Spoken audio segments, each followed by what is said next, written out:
What's going on, y'all? It's your boy Don Rico from the Imperial Empire.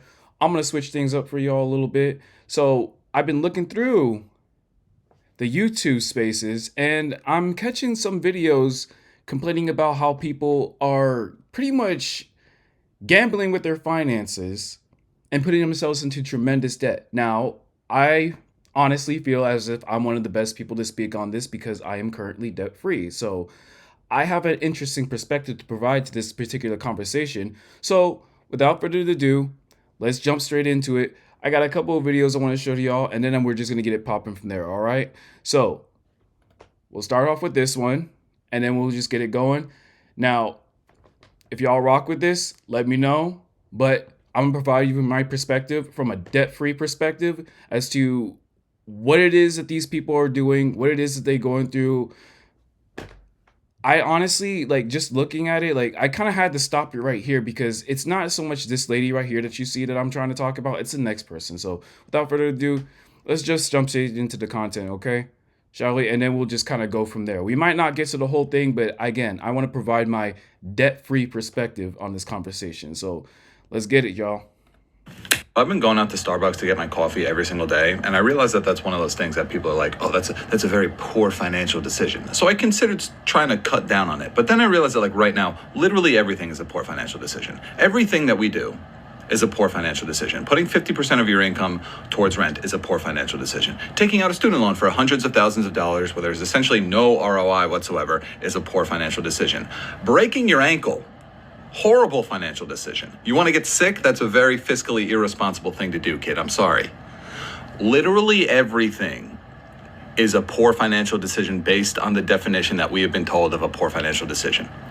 So I'm just gonna enjoy my Starbucks, like, whatever. And I think that's the way that, like, a lot of young people feel right now. Is it's like we've kind of lost the ability to build for the future. So people are just like, whatever. I'm just like, why would I save now? I'm just going to enjoy my life because this is all going to come crashing down at some point. So I might as well have my little Starbucks and go to Fire Festival. Worst financial mistake I've Okay, so that one's interesting. Obviously, the man was being a bit prissy, but pretty much what he was pretty much explaining right there is that from a young person's perspective, it's like it seems like everything is a poor financial decision, exactly what he says. So I get it, but here's his solution though. His solution is, you know what? Forget it. Why not just ball out and just do whatever we want anyway? You know what? We're just gonna live life. We're gonna take out these loans. We're gonna go to this place. We're gonna do this. Damn the consequences. Forget that there are many billions of dollars that we have in credit card debt in this country. Oh, forget it. We're just going to live like it's no big deal. And I'm telling you, just because, listen, having that negative nihilistic perspective is what's going to lock you in into debt. And you have to understand, debt is the enemy of wealth. It keeps you enslaved and it keeps you in bondage. It's the modern day slavery. It's the modern day bondage. Take it from someone who is debt free currently. I'm telling you right now, just because it may seem hopeless, everything you do may seem like a poor financial decision, whatever. Obviously, not everything is a poor financial decision, but just because these things do tend to happen from time to time. You now obviously yes, you have to live life, but you got to do so responsibly. You can't just do it just with just risking your finances, so to speak. So it's not an excuse to not be debt free. It's not an excuse to not handle business. Like, come on, y'all. Like, at the end of the day, if you have debt, it's your burden and it's your responsibility to pay that off.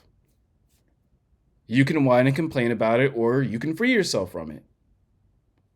And a lot of this stems from now the theme here, and I haven't seen the rest of this video, so the rest of it's going to be pretty new to me, and we're probably not even going to get through all of it.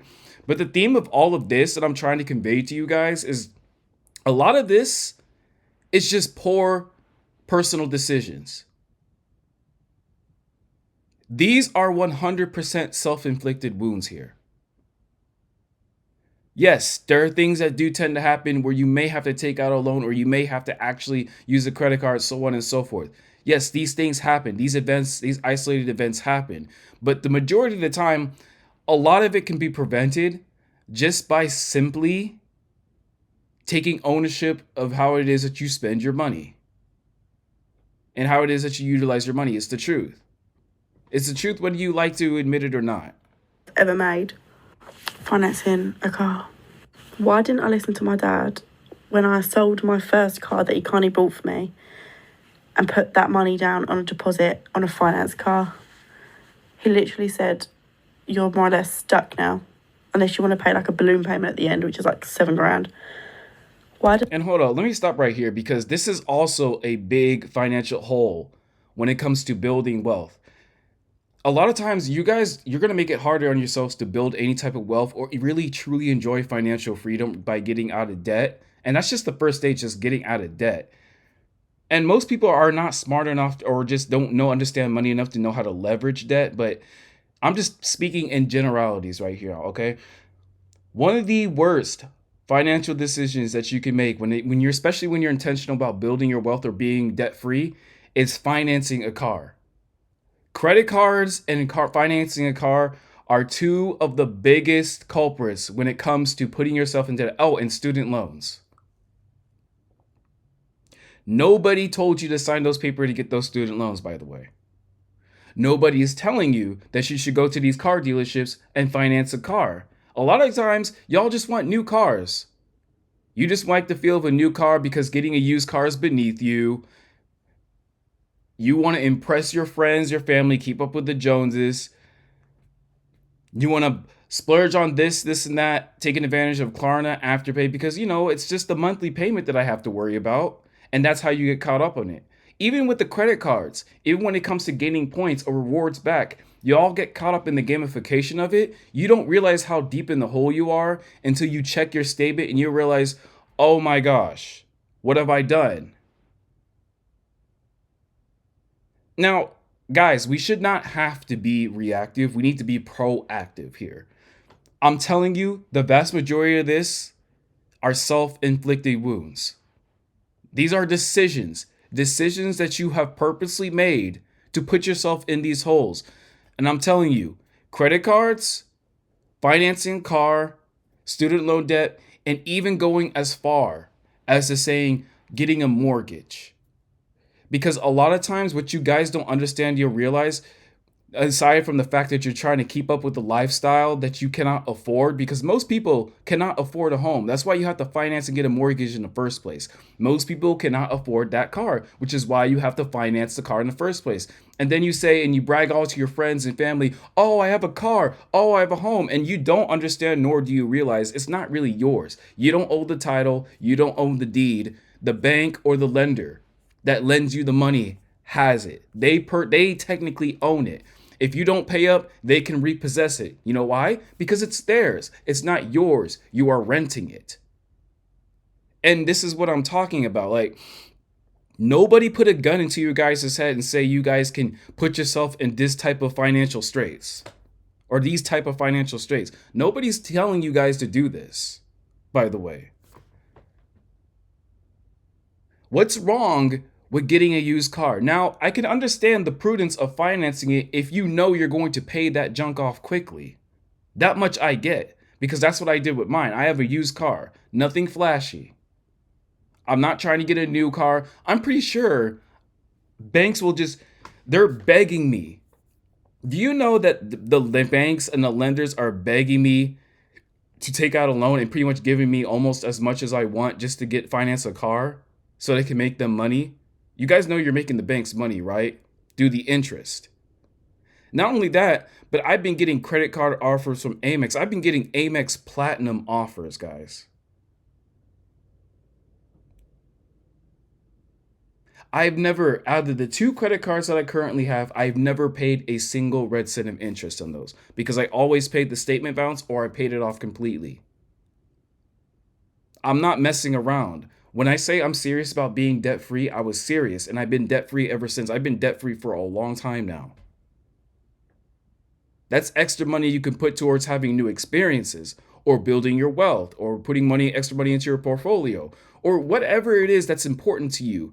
But you guys need to get off this lifestyle creep plantation and actually assess what it is that you can afford, because most of y'all can't afford that car that you want. Most of you can't even afford the home. And you're making it so much harder for you to be debt free. when you're taking out, especially with student loans, like it has to be on a career trajectory or a major path that you know that's going to yield a lot of money and you're going to be able to pay back quickly because the government's not playing. They want their money. They're like the mob when it comes to their money. They want their money. And I'm telling you, a lot of this is self-inflicting. You heard the young lady. She said her dad was trying to give her some advice in terms of financing the car. And she's now, it says right here on the screen, worst financial mistake I ever made was finance a car. And financing these cars is what's making y'all broke and keeping y'all broke. I'm telling you the truth right now. I'm telling you the truth. And most people are not even intentional about paying their cars off. They want to continue to ball out, splurge, eat at these nice fancy restaurants, go on those vacations. And y'all just playing yourselves, real talk. Why did I do it? Because the irony is, that particular car got written off. Then, silly me, got this huge insurance payout and put that money down on an even more expensive car. Oh, and kind of on a related point, especially when it comes to financing a car. We'll move on to the next one very quickly, but I just want to make this point about financing a car. A lot of people, I don't know why a lot of you guys do this. You will pay off the cars that you have, and then you will straight up finance a new one, and then put yourself voluntarily back into debt just because you want to have that new car. It's insanity to me. If you want a litmus test to whether or not you can afford certain things, whether it be a house, a car, etc., it's not so much as getting the house or the car, it's the upkeep and the maintenance. Your tags, the maintenance work. If it's a foreign car, how much of those imported parts are going to be? What kind of gas do you have to put into it? What type of oil does it need? How much of the tires, the brakes, with a house? Because you guys get caught up in the monthly payments. That's how they get you guys. They give you the illusion of affordability, but how the real litmus test of whether you can afford something or not is the upkeep and the maintenance. Can you pay the property taxes? What if the roof starts leaking? Do you have the money to replace the roof? The appliances? Oh, that's going to come out of pocket. Because unless you're leveraging it as an investment property, you got to pay that out of pocket. This is why a lot of people who are investors, they say, especially when real estate, they don't say things in the lines of your house is your house is an asset, or no, your house is actually not an asset. That's why I don't mind apartment hopping here and there. I'm not responsible for the maintenance. That's extra money that I can put towards things that actually really matter. Because at the end of the day, for someone like me with my mindset, it's just about having shelter. I don't care about trying to impress people. I don't care about trying to keep up with the Joneses. I'm running my own race and I'm doing my own thing. I'm telling you, keeping up with this silly, goofy lifestyle is going to keep y'all broke. And here's the thing, unfortunately, it's not a lot of your guys' fault. I know it seems like I'm harping on y'all, and these are personal choices that y'all are making, but a lot of this is not even your fault. You've been programmed to believe that acquiring debt is normal. And I'm telling you, it's not normal. There's nothing normal about being in debt. It's not freedom. It's slavery and bondage by other means. But y'all are on social media too much. You can get caught up in this lifestyle. And you're trying to impress your friends and this and that. And you don't realize, you ask for things that you know that you're not ready, nor are you qualified to have. Ain't that funny? I think that the people who are asking these things, the vast majority of them, don't actually qualify for them. And the ones that actually don't want them are the ones that qualify for them the most. But they don't want them anyway. It's kind of funny how that works. I'm going to move on to the next one really quickly because I just want to get through this real quick just to kind of illustrate a point here to y'all. Number one is cashing out my 401k after I left every job. Now, your girl has 16 jobs. I know, that's a lot. But Wait, hold up. I know we just jumped to the next part or the next person or next session. This woman says she had 16 jobs and she cashed out her 401k every single time. Oh my goodness.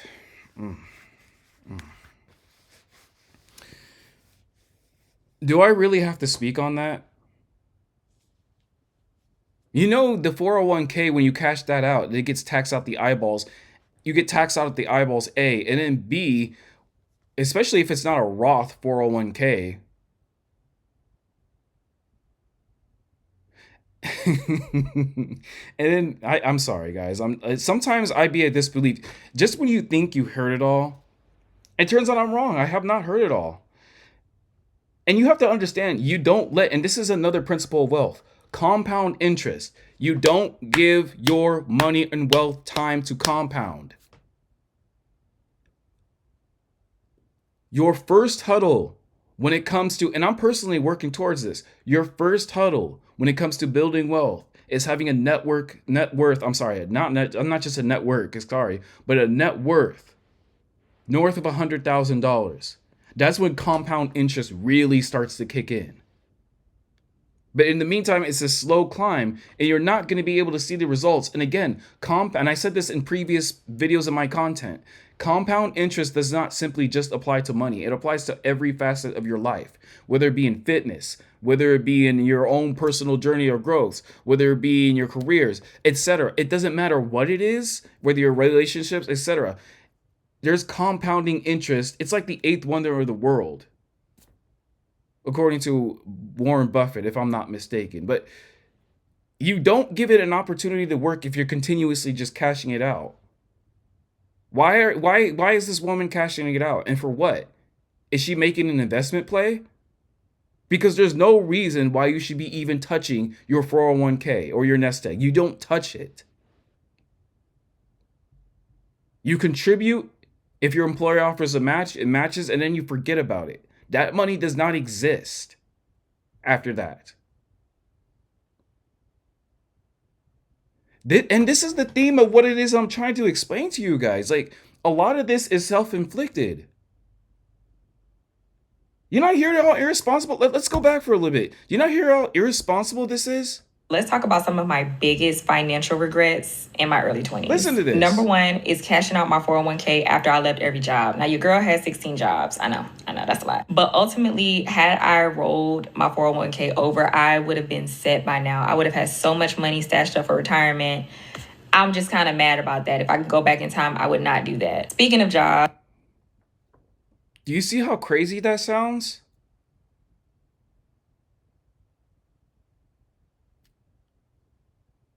And that's what I'm saying. When it comes to wealth building, you have to reach the first 100K.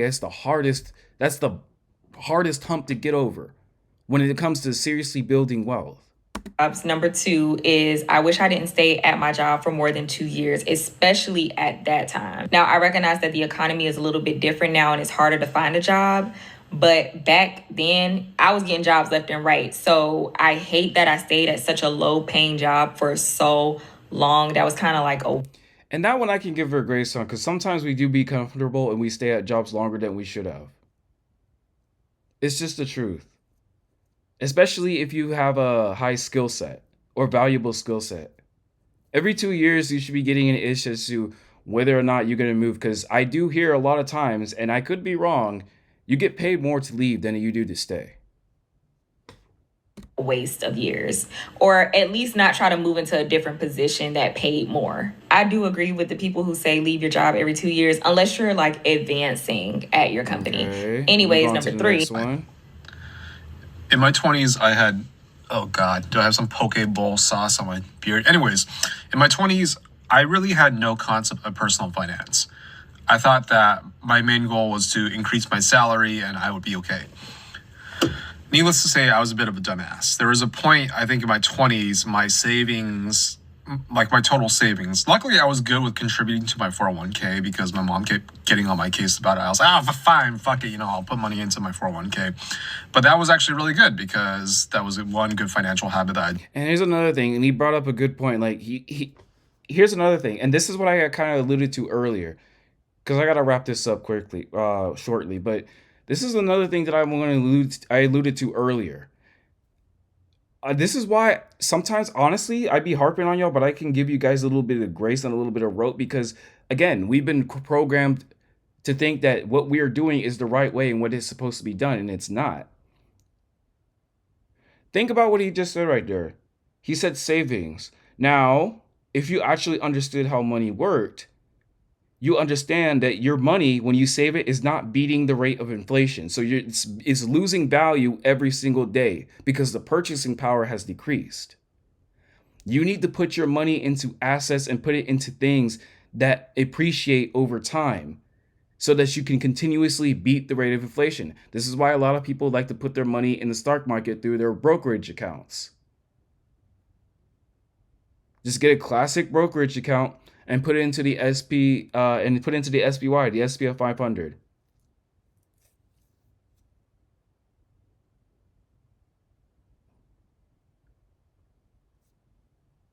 Like your money has to continuously work for you. If you just saving, and this is just a little bit of game for you guys. Saving should be a very short term play, especially when it comes to getting specific things or trying to pay off a debt or trying to get to whatever it is that you're trying to get to from a down payment perspective, so long as you're actually fiscally responsible. But beyond that, savings has really no use. You're better off putting that money into the market, dog. You got to beat the rate of inflation. I don't care if the rate of inflation is low. I don't care if it's high. You have to beat the rate of inflation. Your money, you have to get your money to work for you. Having it just needlessly sitting into an account is pointless. It's 100% pointless. I did too. But my savings rate, what I'm trying to get to is my savings account, and I'm just kind of blabbering at this point. I never exceeded around, I would say, $12,000 because I would usually spend it, and I had no concept, I had no long-term vision of where do I want to be. So, long story short, is I had savings, my career was going up, I made more money, but my spending also went up. So the Lifestyle creep. Usually when people either they get a promotion or they get a job or they make more money and increase their income, a lot of times, and I'm just gonna kind of like wrap it up right here for y'all, because you guys kind of get the point of what it is that I'm saying, right? It's just ignorance and it's just self-inflicted wounds. But largely, like lifestyle creep is another thing that catches you all off guard. And sometimes if you're making a lot of money who never had as much money as you're making right now, one of the unconventional advices or advices that people will kind of sometimes give is like you're just gonna have to spend it and enjoy it. And the reason why they say that is because you just got to get that out of your system. Sometimes, not all the time, but sometimes you're gonna have to get that out of your system. Go on that vacation, buy that thing, this and that. This is not a green light to be fiscally irresponsible, y'all. What I'm pretty much communicating right now is that life's again, he says it says right here in skin. So this is my mistake number 2 is lifestyle creep. A lot of times when you get a promotion, you make more money and you increase your income, you also increase your spending. Most people do that. The key is to keep your lifestyle as low as possible while increasing your income because that's more you can contribute towards assets. Guys, the key is assets here. The key is assets. And as I continuously learn how money works, I can kind of see it more and more. And the more it is that I see it, the less interested in the stuff that I actually become. Personally, I'm more interested in having the experiences, whether it be having a nice meal, going to that place. I don't really personally take vacations like that myself, but if I do, you already know I'm going to be fiscally on top of it and I'm going to be responsible as a result of it. Because I always pay my debts, I always pay my due. I haven't been in debt for so long. This is like a new normal to me. The idea of getting into debt. Listen, my phone, my computer, whatever it is that I can point out into this room, I've always paid it out in full. Because my personal philosophy is if I don't have the money to pay, then I don't have the money to play. I cannot use it. I don't believe in financing. Unless I really have to have it, and unless I can really pay it off from a very short-term perspective, I'm talking about like at the max 3 months. If I can't get it paid off by then, I don't want it. Because the cost benefit analysis that I worked out in my head is like, it's not worth it. Yeah, I can get a new car, but it's not worth all the money that I'm going to pay in debt, the higher it costs when it comes to insurance because it's a newer car. I'm good. And my car is well maintained. I don't need to put that much more money into it. I just need to maintain it. And it's a reliable car. I don't feel the need to upgrade it, even though I technically can do that right now. But just because I can do it doesn't mean that I should. And that's what I mean by personal choices and responsibilities. A lot of this is entirely self inflicted. Guys, what I'm essentially trying to communicate to y'all is that we need to be more mindful about what it is that we do with our money, and we just need to be more responsible with how it is that we're moving out here, because like it or not, this is a debtor's nation, this is a debtor society, and y'all are caught up in this hamster wheel and this hamster loop. And you're doing it all for status, for attention, for clout, for impressing your friends, family, spouses, etc. It doesn't matter. You need to run your own race. You need to understand how money works. You need to focus less on putting money into stuff and more into assets. Don't give into lifestyle creep. And make sure you handle business and stay on top of things. I promise you it's worth it on this side. When you're debt free, that should be your first step. You need to be debt free. And you need to come up with a plan to make sure that you're debt free. If you take a lot of money out in student loans, don't go and buy a house. Buy a house. Okay? All right. All right. Good talk. Good talk. I'll probably do another reaction to this, but in the meantime, that is what it is, all right? It's your boy Don Rico from the Imperial Empire. Make sure you guys handle business and stay on top of things, okay? You don't want to be making mistakes like this, and in case if you already have, you need to claw out your way out of that hole. I promise you it's worth it on the other side, all right? Catch y'all on the flip side. Deuces, y'all.